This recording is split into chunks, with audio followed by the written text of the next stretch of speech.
πάψτε να κρίνετε σύμφωνα με το πώς βλέπετε εσείς τους άλλους. Είναι πολύ βασικό. Γι' αυτό λέω δεν θέλω να με αγαπάνε, να με εκτιμάνε.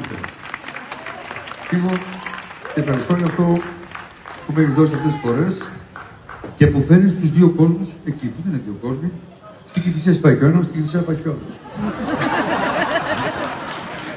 Πάντως, αν υπάρχει ένας κόσμος στον οποίο θα ήθελα να ανήκω, είναι αυτός ο κόσμος στον οποίο ανήκεις και εσύ. Εγώ δεν ανήκω σε εσάς. Παρακαλώ.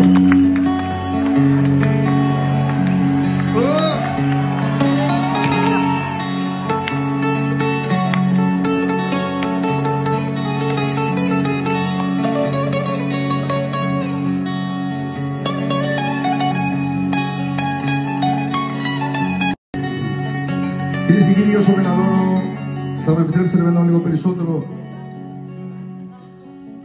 Είμαι πιο εξωστρεφής που λένε, γι' αυτό νιώθω την ανάγκη να σας πω ένα πολύ μεγάλο ευχαριστώ μέσα από τα βάθη της καρδιάς μου που με αφήνετε να παίζω μαζί σας όλα αυτά τα χρόνια.